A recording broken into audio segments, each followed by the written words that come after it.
as the culture as well than the United States or Britain.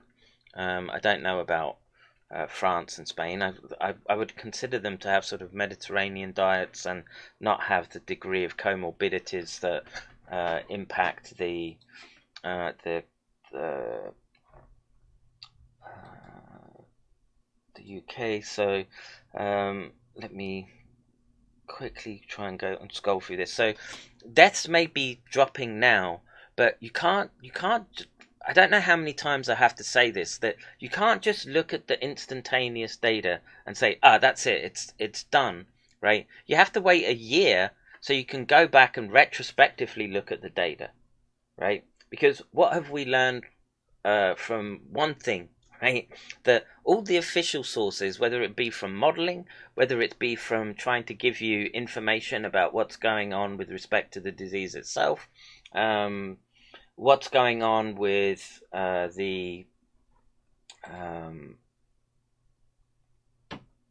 the culture war, for want of a better word, with respect to riots and the Fentanyl George movement. This becomes a um, these all become factors in trying to unravel this situation, and that was my attempt when starting this channel, was to try to take all these factors and look at them and try to uh, put them into a coherent context and say, well, where are we heading with respect to the next 2, 3 months, 6 months? I think projections beyond that, you may as well just again talk about aliens and Wookiees. And my general concern and feeling right now is that um, the I think we're probably closer to conflict than people realize with China, and I they're probably using, like I said, if this was a agent that the People's Liberation Army had been tinkering with for 10 years since finding it in the mines in Yunnan, okay, and they've put in these inserts, okay, and we're going to look at some more data with respect to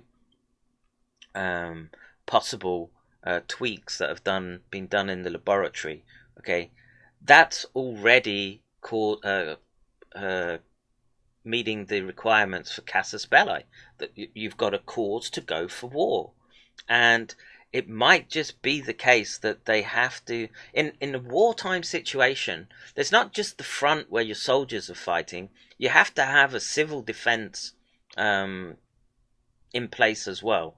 And a civil defense of individuals, for example, in the United States, that are all gonna do their own thing because they've all think that they've all got their ARs and 3,000 rounds of ammunition, and they all think they're gonna do whatever not what they want, but they're gonna do the defense in their own way, and that's not gonna work in on a modern battlefield where the boundaries of the battlefield are blurred because of the influence of technology. The the US has, or Western countries have left themselves open to infiltration, to networks that don't have their best interests at heart, whether they be jihadi networks or whether they be communist sympathizing networks.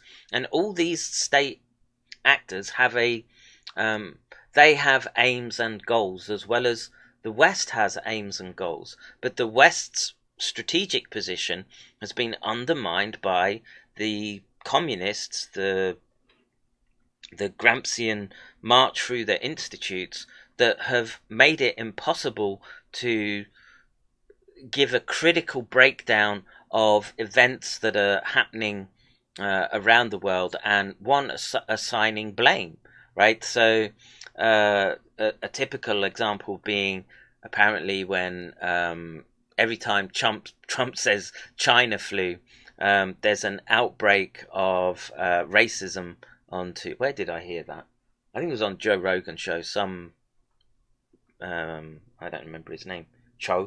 David Cho, some bizarre Korean anyway, and the And this is the problem where you have these consensus type nations where they seem to think that the being a citizen just means coming in and sort of accepting the civil constructs of that country. And it might sound like a nice idea on paper, but it's pretty damn obvious. And I'll use the UK as an example. Okay, we have been infiltrated by hordes of Pakistani, Afghani Muslims from, and India as well, and they've literally created their own little Bantustans in the big cities that you're not welcome in. And I grew up in one, okay, and they are they have their ways, okay, and if you don't comply with their ways, then they're going to make your life difficult as they take over a particular area. The mosques start popping up like mushrooms, and the political frameworks that are in place at the local level, like the mayors, and the civic structure that's there to look after the city, once they've been infiltrated by these Marxist groups, just yield to the pressure from minorities. Okay, and it doesn't even have to be the minorities that are, swarthy looking and coming from Southeast Asia. Okay, it can be degenerate homos, any other type of group that wants to press for an advantage in a culture where this critical theory has taken hold, and they feel that they can deconstruct everything and put it in terms of who has power and who is subjected to control, and then they want to relay that to institutes being racist as well. So the institutes have to change, and then the rot starts. And I saw that happen in the universities over the last 20 years, and now you're seeing the consequences of it at a global scale. And like I say, in the United States, Western Europe, they've allowed themselves to be infiltrated. So what do you do as a strategic planner in that situation? Well, you have to have civil defense, because if it comes down to a slugging match, you need the population. You can't just have an army. You have to have a infrastructure in place to make sure that you've got supply lines to the military that you want, to make sure that the enemy that you're fighting doesn't breach your lines, as well as control for the subversive element within. And so if this agent coming from China is something that they probably have decided is something that they have tinkered with, whether it was done under the auspices of it being a international collaborative study on bat coronaviruses, or something more sinister where the PLA have part of that BSL-4 or all of that BSL-4 lab, and they're doing experiments with respect to gain of function and sneaky ways of binding, right? And just think about what people understand in the current context with respect to the virus. Oh, it's a flu virus and it binds to ACE2, like most viruses. It's just a new one, and we have to get some sort of handle on it.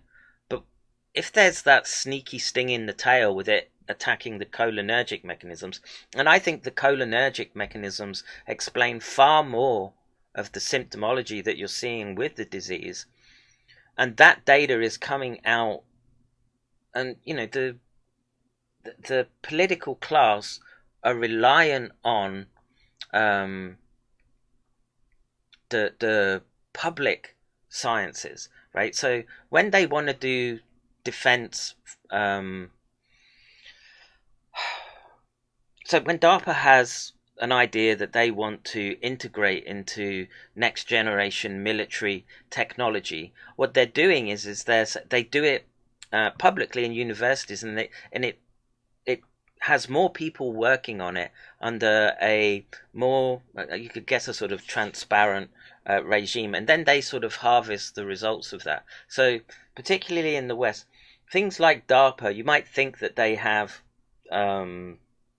well, of course they have good facilities, but they're often in the West intermingled with the civilian and the university infrastructure as well. So um, in planning for that, okay, so they probably knew that it came out in September, October at the beginning, and that's why it exploded in Wuhan first, okay, and that's a good indicator that it was something happened on Chinese soil, whether it was a breach or someone salted the area, we don't know.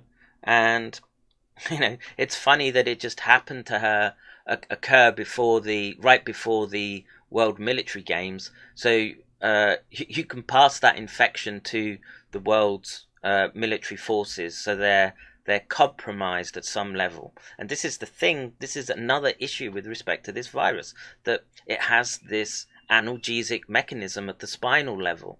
Okay, so particularly the younger and fitter ones, well, they might feel a bit down, but they'll muscle through it. But the disease is still causing organ damage and brain damage, right? So you might get through the worst cases of it, but where you were at a much healthier level, okay, and let's put it this way: this is the healthy level, and down here is where you're taken out of action. That virus just might have pushed them 80% closer to that point where they become non-functional. And these are things that haven't been investigated, much like the children haven't been investigated. The effect on the nervous system hasn't been investigated. The spinal analgesic mechanisms haven't really been investigated. They're just still theoretical papers. So I would stand by the argument that you're looking at probably some form of posturing to defend civilians if things get out of hand, right? So, the exchange might be done, rather than doing it with Hellfire missiles and Marines storming the beaches of Pacific Islands. They might think about responding in kind with other biologicals that are hard to trace. And I would keep this in mind, right? That you're just at the threshold of a war, rather than spiraling into, ever more complex conspiracy theories about new world orders, etc. As interesting as they are, and as much as the fingerprints exist, I think history is a good analogy for what will happen. And we've been in these situations before, and when there's loss of money, loss of territory, all these losses add up. And what happens at the nation state level? Well, they'll have a war, and there are a class of people that benefit from that war, whether it's they just back both sides. We know this happens, right? You can even, IBM were helping collate the holiday bookings for the chosen ones in the Second World War. So, and things that were associated with American industry were not targeted in bombing runs. So, these things are not new. What's new is the fact that a lot of people can get hold of the information quickly and start scrolling through on their phone or whatever computational device they have, and start sort of building up a picture that fits their own confirmation biases. So anyway, that was another rant out the way. Give Kevin a thumbs up. Text to speech is on if you want to call me a smelly raccoon, and if you want to support, I know everyone's it's a tough time right now, and I know what it's like to be in tough times. Okay, but if you can spare a shekel, I'd be very, very grateful. I do try to I put my all into this, trying to get information out in as objectively. Of course, I have my own biases as well, but I try to do a thorough job in looking at the data as it emerges by the day, so we can build a picture. And we're building a picture again that says the cholinergic pathway is a critical one that no one is really looking at, and we don't know. Death is not the only metric. and I don't know how many more times I have to say this.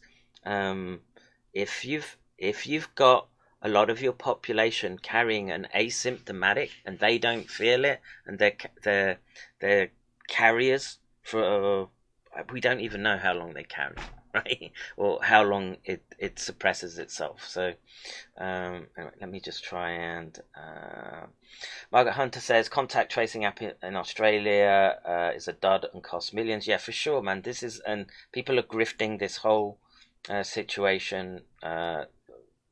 It's disgusting.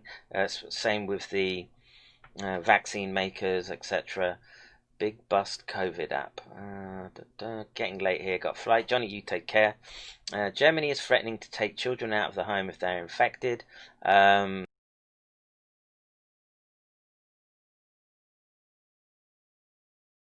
Is threatening to take children out of the home if they're infected.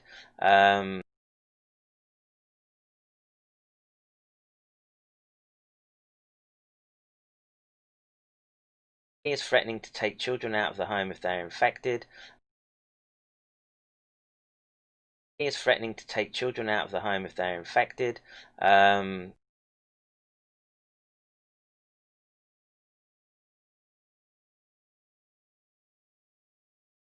Is threatening to take children out of the home if they're infected. Is threatening to take children out of the home if they're infected.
Another one's pulling the DNA apart and organelles so that they go into the right spots. I mean, we really actually don't have the visualization technology really to see that, especially during, I mean, we've had some, I mean, we know so little on that. It's just, I've studied some. The microtubules are incredibly interesting. They almost have like a quantum, there's like almost like a quantum pattern inside those microtubules. Well, weird way. Yeah, that's interesting. Dr. Hammeroff, he's an anesthesiologist. So here we go with the orchestrated objective reduction hypothesis. And look, it's interesting from a hypothetical, okay? But the idea that there's this extended entanglement in the brain, which is what you're going to listen to them try and explain. Well, Paul is going to butcher it because basically he's saying that the action potential is the sort of switching on of consciousness, and that's not what the OR model is talking about. But it's I'll let him.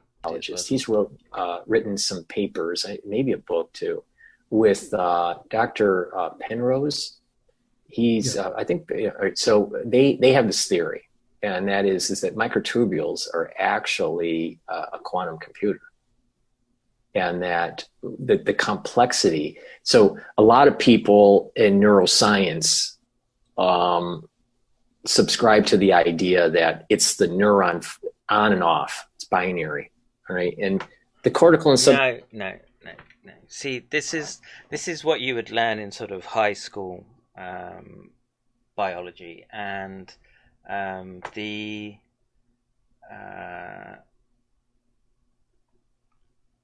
brain is a mix of, well, it's a lot of analog signals, and then out of analog signals you would essentially, if you wanted a sort of computational approach of defining it, you would have a binary output with a large propagating action potential. But the current thinking is that the sort of fizzing of EPSPs around dendritic trees is the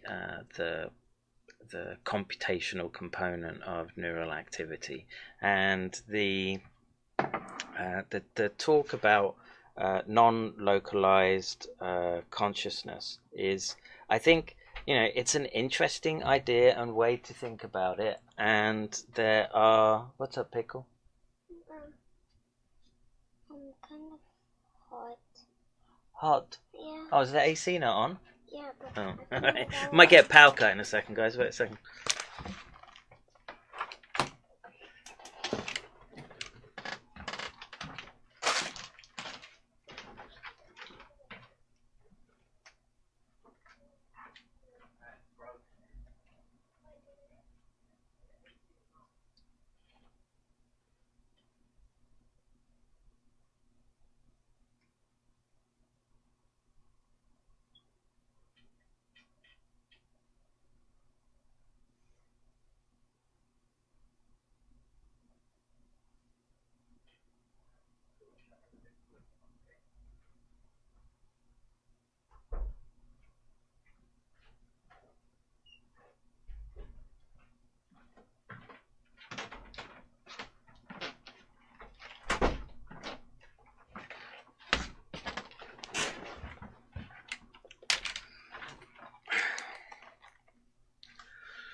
Join the Discord discussions. Yeah, get in Discord, get in the rough and cortical artificial intelligence postdoctoral work that I was doing would fall in that camp.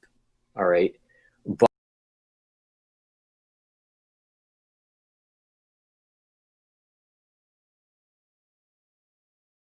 But after reading, this was when I was doing my artificial intelligence book, and I came across the Penrose Hammeroff paper, and they were talking about the microtubules being actually a quantum state. And I think rather than listening to that butchering, let's just see if we can get a breakdown from Hammeroff himself for like 5 minutes, because there's, we have to come up with something that approximates the substrate of consciousness, right? It's a very, very difficult thing to sort of pin down, and the Hammeroff Penrose, what's spelled Hammeroff wrong? Hammeroff Penrose consciousness. Let's just see if we can sort of find a short clip. So we'll listen to the physicist. Here we go. TEDx.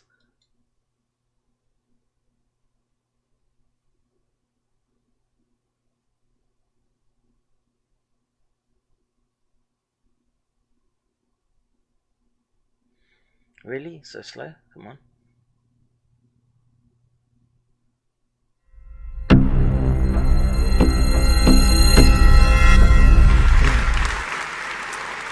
Hello, everybody. It's great to be here. Thank you very much. I am going to talk about how quantum biology can save the world. And the threats to the world, at least in the immediate future, not worrying about the omega point like Frank, but in the next 100 to 1,000 years, overcrowding, hatred, wars, terrorism, all basically due to overpopulation, disease, lack of food and energy, pollution and warming, lack of purpose and meaning, kind of an existential crisis. Who are we and why are we here? Now, the world the world under threat appears to be divided into two realms described by two different sets of physical laws. The quantum, which is cut off a little bit. Oh, no, it's not. Which is immaterial, coexisting possibilities, non-local, unified, connected, has some ultimate truth, although we don't know what it is yet, deeper levels of reality, and in many senses, spirit-like. The classical world, the billiard ball universe that we live in right now, appeared to entirely, but not so, is material, Newtonian, definite, macroscopic, local, predictable, disconnected, postmodern, and somewhat boring, actually. Now, what is life? If you approach life from classical physics, you see that biology is a set of self-organizing functions. There is no secret to life. Brain activities are equivalent to computers. Consciousness is an epiphenomenal illusion with no causal power. That's the party line in standard neuroscience and philosophy.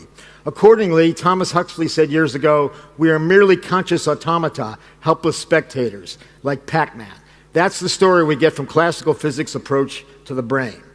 Now, quantum biology, applying quantum physics to biology, first by Erwin Schrödinger, who came up with Schrödinger's equation, Schrödinger's cat, Schrödinger's book, What is Life?, where he suggested that quantum effects play key roles in living systems, and Schrödinger's proteins, which were proven in 2007, showing that proteins can be in quantum superposition of two or more different states at the same time.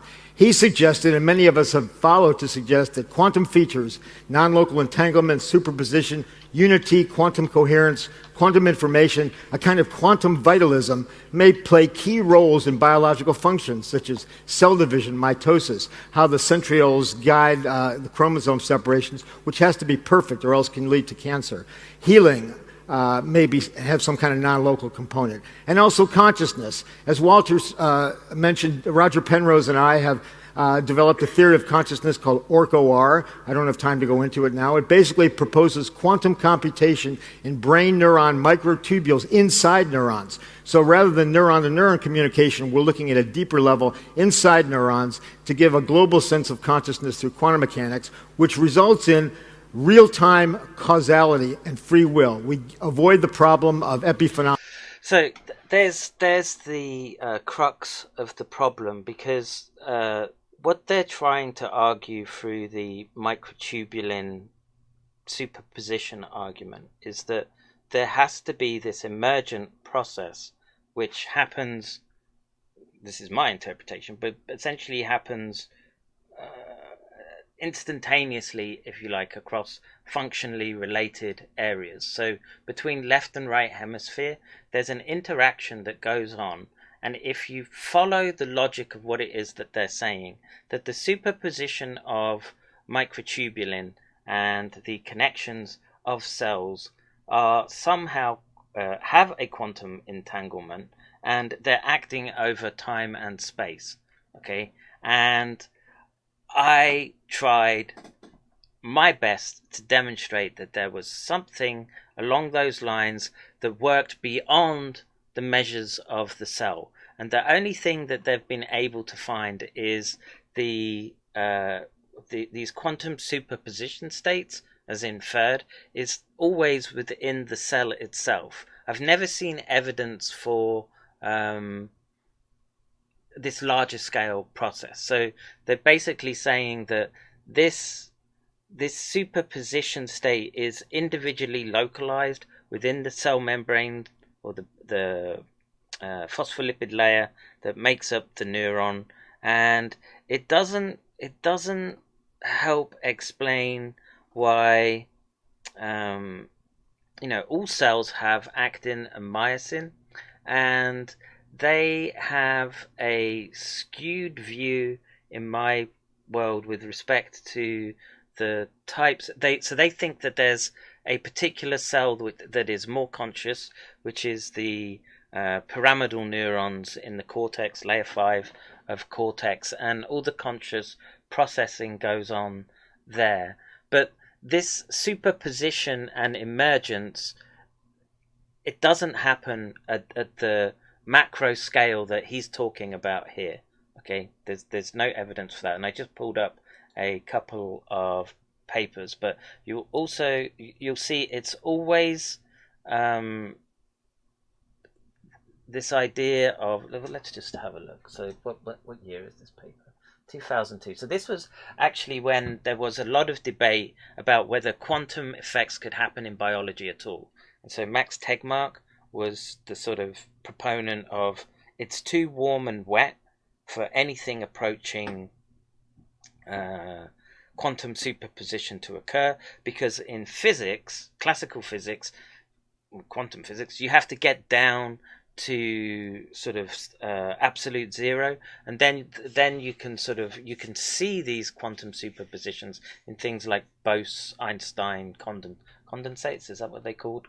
Anyway, let's just try and sketch this out, this problem. So the Penrose-Hameroff orchestrated objective reduction model assigns a cognitive role to quantum computations within the neurons of the brain. It doesn't talk about the other cells of the body, which is problematic, despite an apparently warm, wet, and noisy intracellular milieu. And I would take disagreement with this warm, yeah, wet, obviously, but noisy, I'm not so sure about. It's I think the organization of ions is much more formalized than we want to think around cells, or the classical view. So the proposal suggests that microtubules avoid environmental decoherence long enough to reach threshold for self-collapse, this is the objective reduction, by a quantum gravity mechanism put forth by Penrose. And so this, like I say, it goes into elements where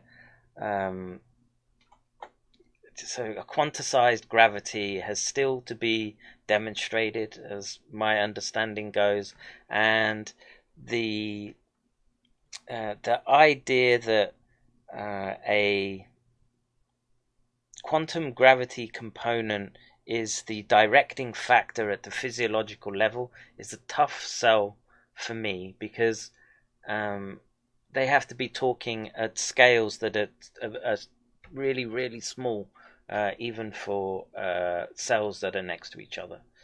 So this model has been criticized as regards the issue of environmental decoherence, and a recent report by Tegmark finds that microtubules can maintain quantum coherence for only 10 to the minus 13 seconds, far too short to be neurophysiologically relevant.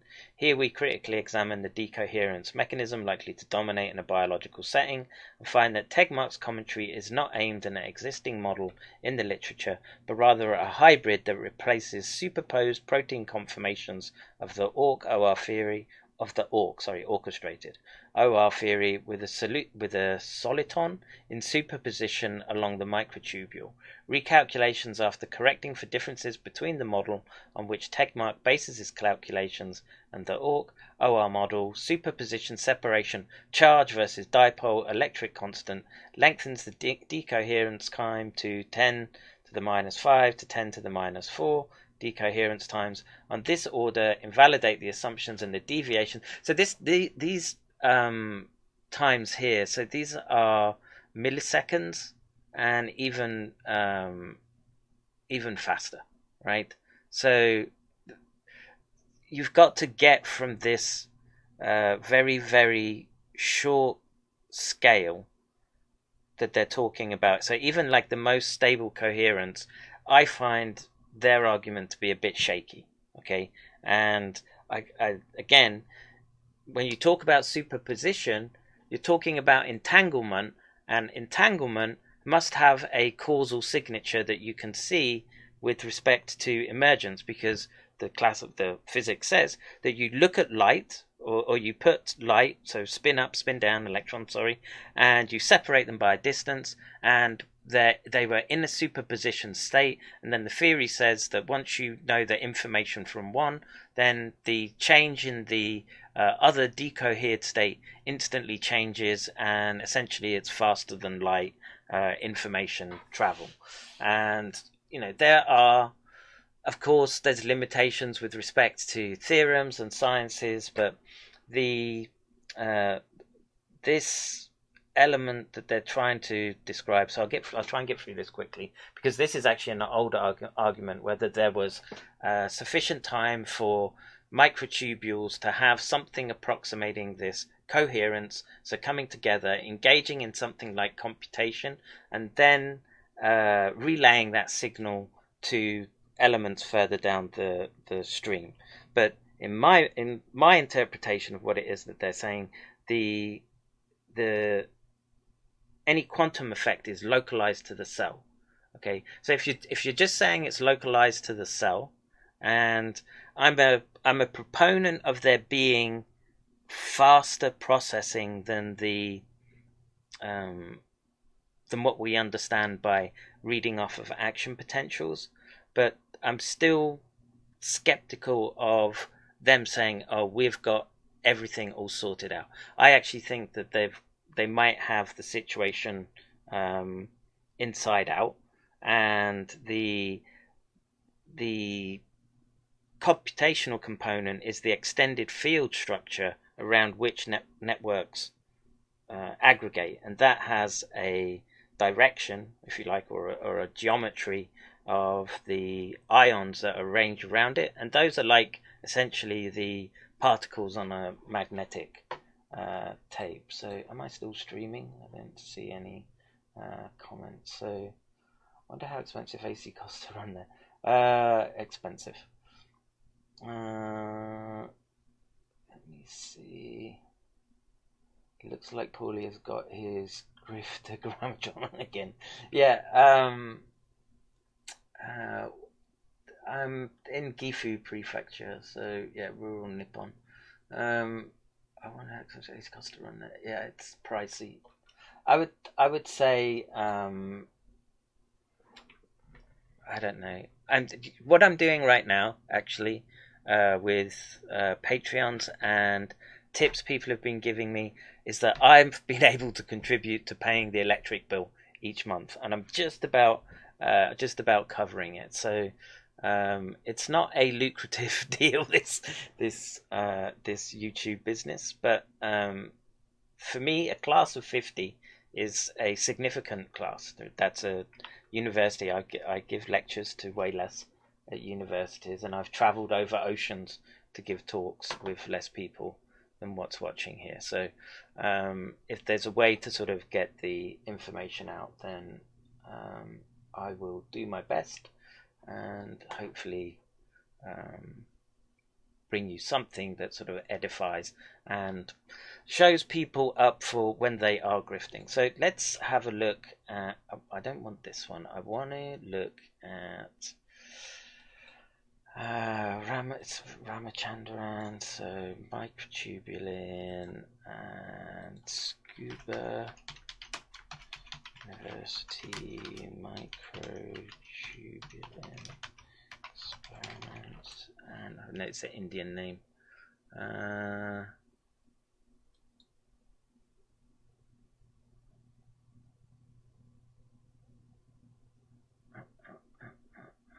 What's his name?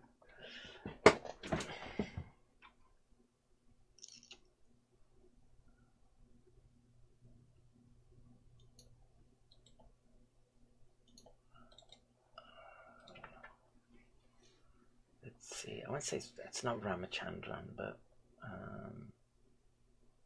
you know, they're fascinating experiments, but basically show. No, that's not it.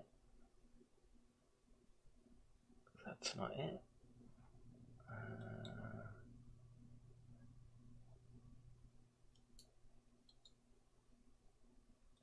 Is this it? But they do show at these small scales that human specific inhibitor that reveals temporal requirements. No, that's not it either. Go on, Kev.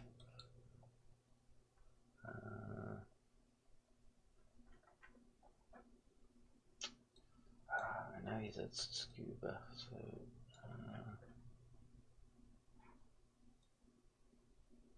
yeah, and it looks like we've lost messages again in. I don't know why YouTube is doing that. Finance is broke. Yeah, I mean, we're all broke, right? I think the point is, can we sort of keep communicating? So that was the point I was trying to sort of get at earlier about after listening to sort of Brendan's video yesterday about Beirut, and what do you do about these technocracy drivers, these people that have their hands on these trigger switches for all the computer infrastructure that we take for granted. And I think the way that you combat that is you build networks within their systems such that you can transfer information. So even if I get cut off now, there's been months of people sitting and learning, and so can take something from that and hopefully apply it to the person that's going to come down and try and sell you fullerene oil. Quantum. Let's put quantum microchip experiment. So I think that's how you sort of. Yeah, this is it.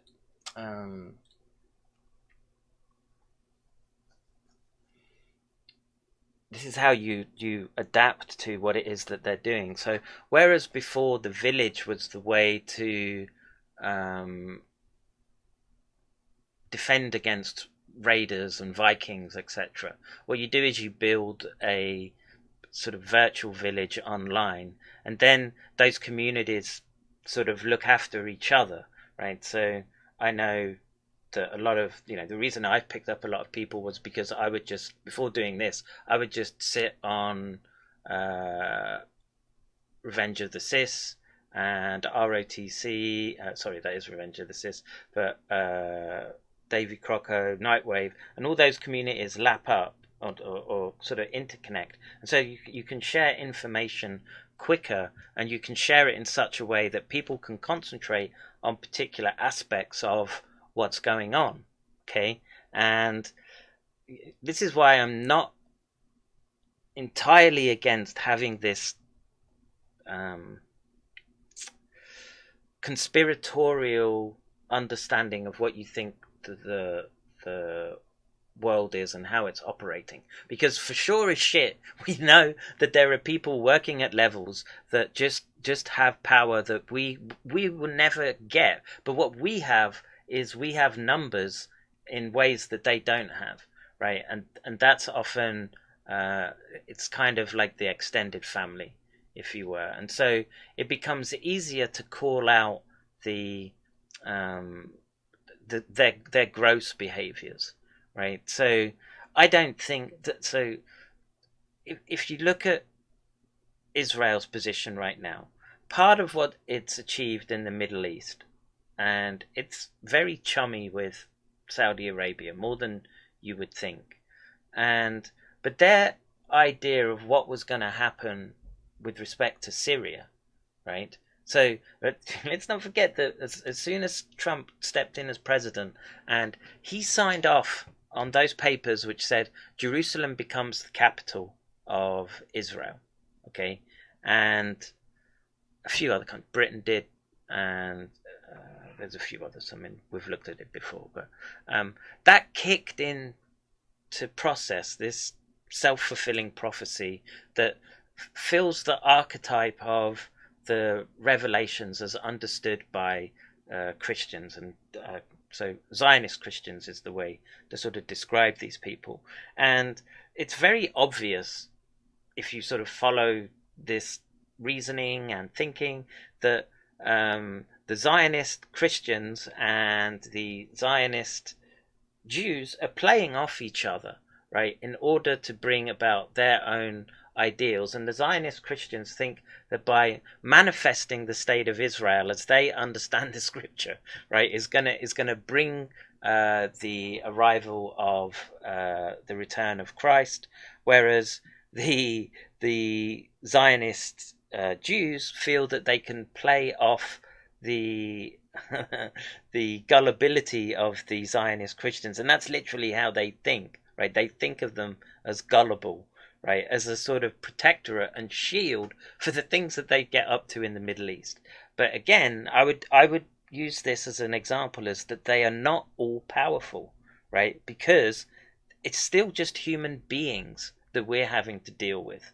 Okay, and human beings are weak on many levels, and they will show a propensity towards their own deviant peccadillos, as per we've seen with the Epstein cases, etc. And in Syria, okay, they might have smashed it to bits, but you know what? They didn't get what they wanted in the end. Okay, and Syria's hanging on, and I'm hoping that they will. They'll keep this roadblock in the way. Okay, now how long that can go on for, I don't know, because borders change all the time, the world changes. We don't live in the 17th, 18th century anymore. Pirates were a thing. Right? Well, I guess you can argue they still are, right? If you want to sail off the coast of Mogadishu. But the world changes, but I don't think these people have the power that people ascribe to them, right? And like I say, if the one of the benefits of being uprooted from your family and traveling around the world to see much of the world and understand that things are different in different countries, and it's very much like herding cats. So they might get an approximation of it, but literally you have the chance to say no, right? And you can refuse consent. You might not have as convenient a lifestyle, because that's what they bank on. And well, before sort of diving into the quantum physics, I want to pull that video up from yesterday, right? Because there was an absolutely brilliant bit where he's showing the head of this. Brendan is showing the head of the banks, or the banking management structure, right? And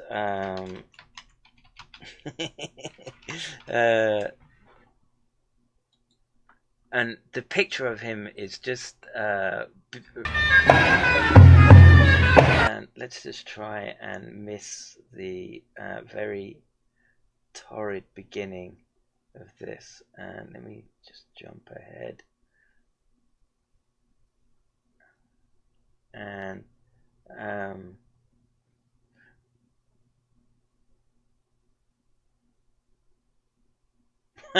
so actually this bit's pretty funny, right? So this speaks to exactly what I'm talking about. With once people have got it into their heads that it's a particular conspiracy, lizard people, or 5G, right? And this is the perfect example of just where it is that you're going wrong with respect to how to deal with this problem, because you're creating for yourself a sort of self-reflecting bubble. And bullshit. It's endless. It doesn't stop, because most of you are new and you don't know what the internet used to be like. It was super quality. The arguments between Jews and, it was just, even with the odd F-bomb thrown in, it was still classy. Now it's just a running joke. That does sound pretty far out. And it's the lizard people who disguise themselves as humans who are really running the world. And I can't believe millions of people are falling for this bullshit and believe it. Jeez. I mean, it's disgusting. Makes me just want to go out and strangle somebody. Well, what did P.T. Barnum say? Oh, God. Yeah, but I always thought he was talking about entertainment. I didn't know that this was going on in the real world. I don't think a lot of people know the difference, Bill, between entertainment and the real world. I have discovered that was the greatest letdown that I've ever had in my life, was to discover that the American people are exactly what the Illuminati think they are. That's exactly right. Stupid animals. I think you're right. Sheep. I mean, there's a lot of truth in that, and I'm trying to find there's a bit where he shows the head of this banking where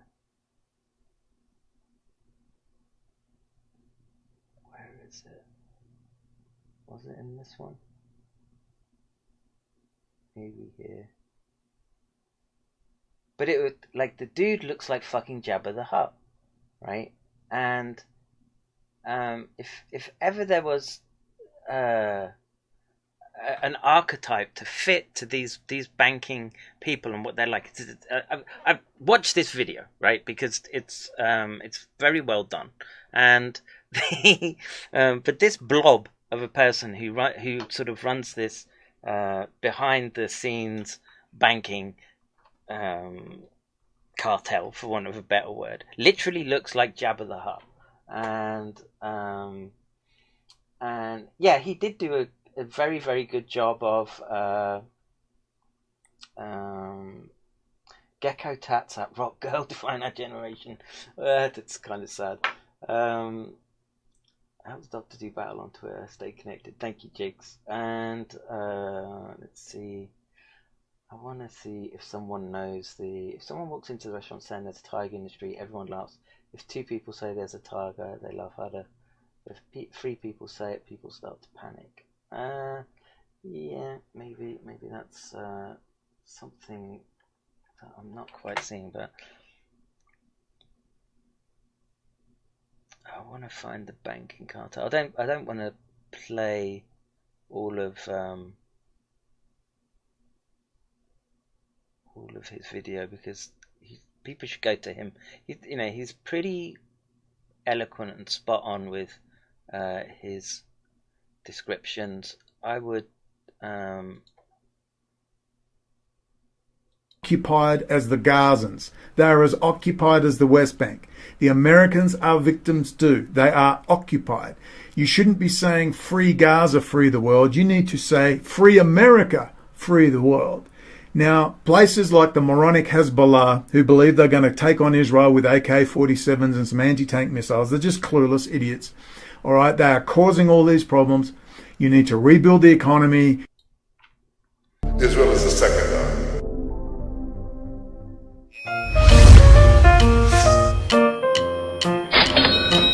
Israel is the second Israel is the second Oh my.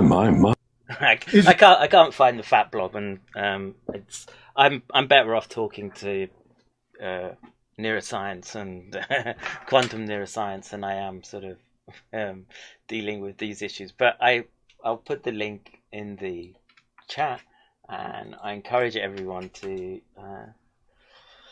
channel down for Ike. Says a lot. Rejoin. We're down. I hope not. The doc shall return back just after World War II. Am I down? Are we not streaming? It says I'm online. Please tell me.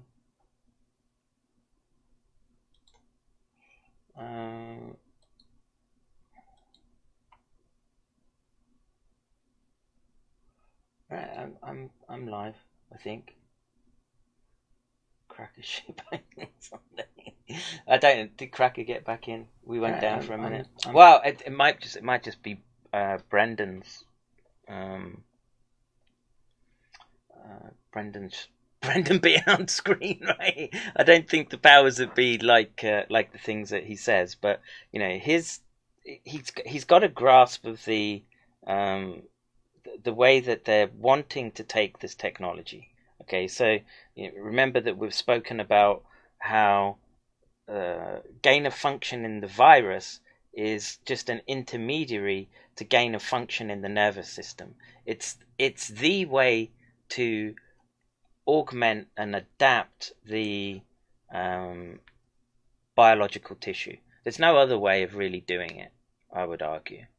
We don't have the, even the best robots that they could build. You're still reliant on putting wires, etc., and you still got to deal with the neuron in its natural state. But if you want it to have these areoles with binding proteins stick out, then you need the virus to get in there, transfect the cell, and transfect the whole network. That's why the SARS virus is problematic in that respect.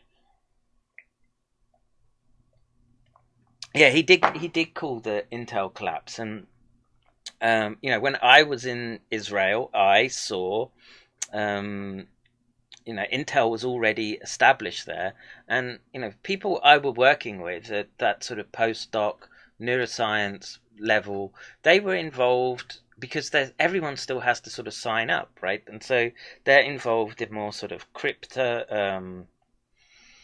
encryption. Sorry, not cryptocurrencies. Encryption, code breaking, and surveillance systems. That's what they were doing. Okay, but the projection of where they want to take the technology is the same as in the West and China, right? They want this idea of being able to augment tissue, biological tissue, in a way that they can make a technology that they can sell to you. Okay, and we're generations away, I would argue, from Elon Musk being able to implant you with one of his Neuralinks. It's not going to happen on a mass scale. But what they will do is they'll use it for very specialized purposes. One is they'll hide it behind the use of medical, and that will be the brain-machine interface for paraplegics, etc., and all these types of things. And these are noble ways of using that technology. The problem is that it's a dual-use technology, like most things. And were someone inclined, you are in a position to be able to wreak havoc with that type of technology, should you so wish. And look, people are so suggestible. You don't need implanted high tech in their brain when they carry it around and look at it 24/7, right?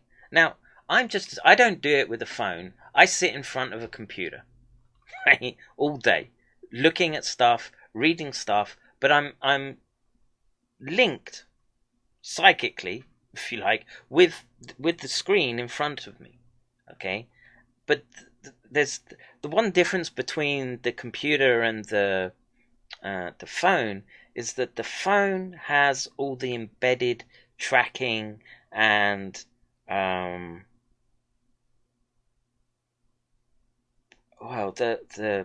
the way that apps are designed to be used, it's a more it's pared down, so it's not as sophisticated, and it's hijacking networks, attention networks, reward networks, etc. And you can get people to do all kinds of shit for shiny cell phones. They don't need to be putting implants into the general populace, right? I don't think that's going to happen. They can control the cattle well enough with keep giving them shiny tablets and shiny phones. AMD stock's crazy high. The thing is, I used to be AMD only, but they went through a period where they weren't up to scratch. Intel was just pounding them, and let's see, stock dropped 20%. They got caught with a backdoor in March on server chips. Brendan called it last week in China. Yeah. But so Israel coming to the rescue, but there's an issue. This comes back to the other things that I talk about, which is how we offshored our industries such that we put ourselves at a strategic disadvantage. Now, we might think of it as a strategic disadvantage because we think of nation states still. We think of ourselves as Englishmen, American, Japanese, whatever. It's a beautiful world out there, and I like the fact that there are different peoples and cultures that make life more interesting. And the more it becomes homogenized, the more despair I tend to feel. And I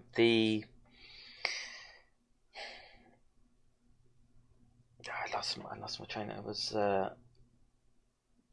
talking about the chips from Israel, and I've got my sport. And in fact, I'm skipping, and I want to do this quantum consciousness, right? Because people read this and they're like, oh wow, it's all kind of done, etc. But it's not pinned down like they think it is, and there's big massive holes in it still. Okay, so summary: a review and update of a controversial 20-year-old theory of consciousness claims that consciousness derives from deeper level, finer scale activities inside brain neurons. So that's a kind of logical fallacy to begin with, because everything in the cell is fine scale, right? And the cell and everything it does is dependent on all these fine scale interactions and all components. This is where I have a problem with them saying, oh, it's the microtubulin. Right, it's all those components, right? So there's the move within neuroscience now intellectually is to say, well, okay, we think we've gone through trying to parse apart the brain with respect to all the tools that we have available, but we don't get this body, brain, mind interaction yet. There's something missing in the reductive approach that we're using. And there's a element to the reductive approach of the Orco model that doesn't. There are leaps of logic made that don't quite fit with the physiology, and I'll show you precisely what I mean with that physiology and the recordings that I've done, just so you know I'm not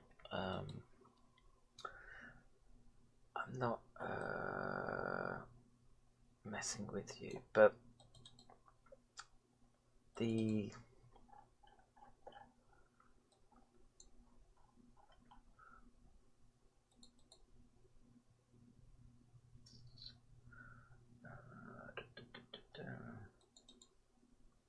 I hope it's in this one.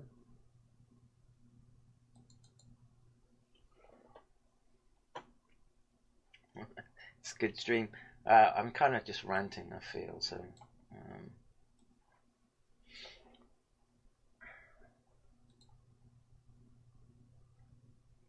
no, go away, Dropbox.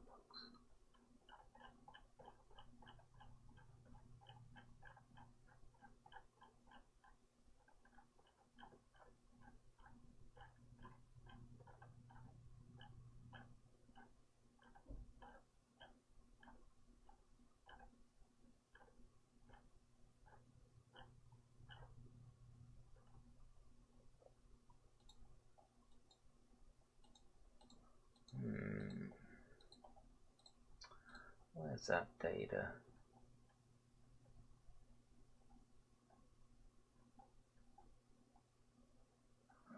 Let's see.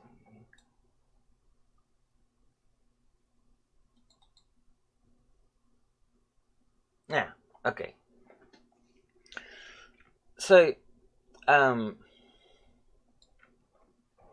what you're looking at here is me, let's bring...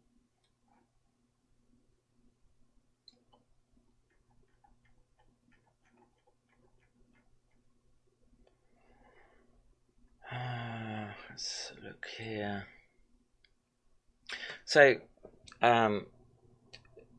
what we're able to do is we're able to put, so here you can see the shaft of the electrode going down into the brain, and basically we can have another one coming down into the same structure of the brain, and you have to presume if there's anything approximating the physiological scale of this quantum entanglement, okay, I would argue, you would want to see emergent processes occur at the same time in functionally segregated but linked components. So, think about your right and left arms, right? So I might want to move my right arm, but I need to keep the left side, I need to send commands to the other side of my body, etc., to keep things still, right? So that all has to happen at the same time. And so where does that decision come from? And that's kind of an open question still. But the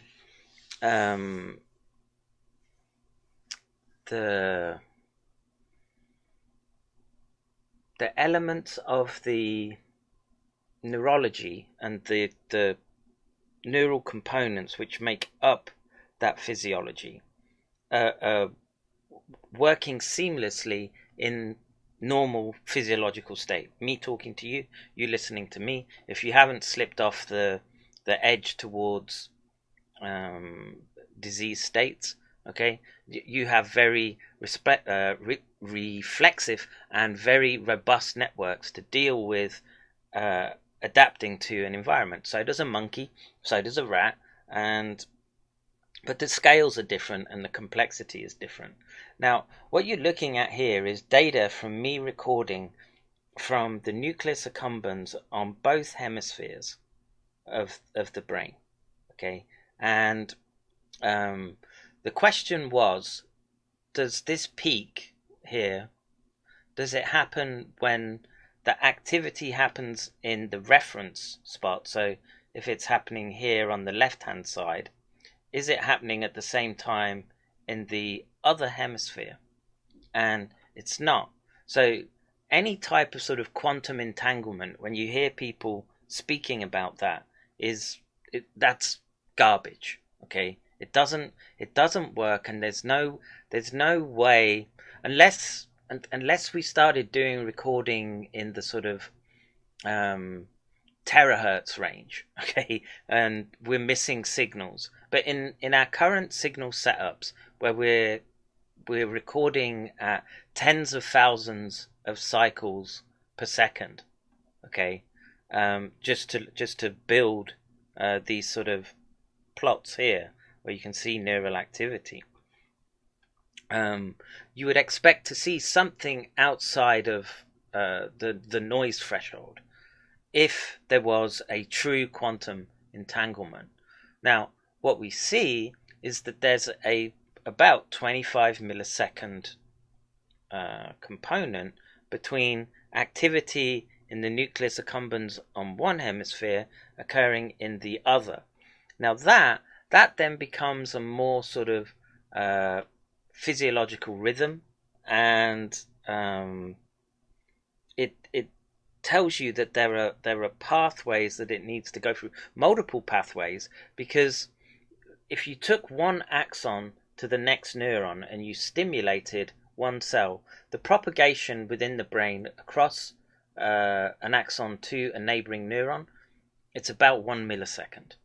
Okay, and here we're seeing orders of magnitude slower than that for an area of two areas of the brain, two hemispheres of the brain, needing to communicate at a level where your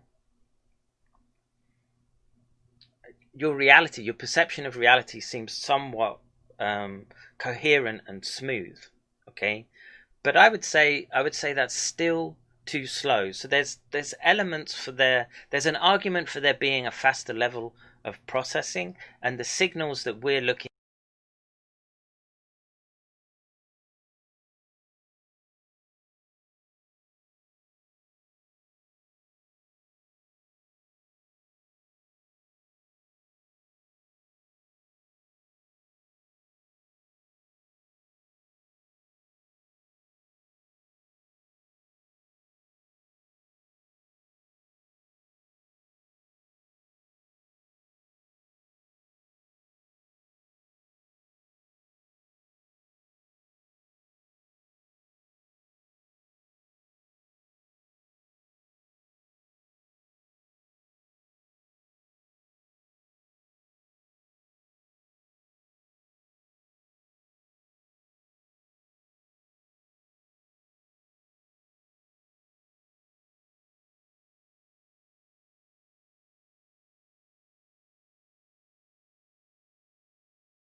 All right, that should be good. Can you guys still hear me? Oh shit, I don't think you guys can.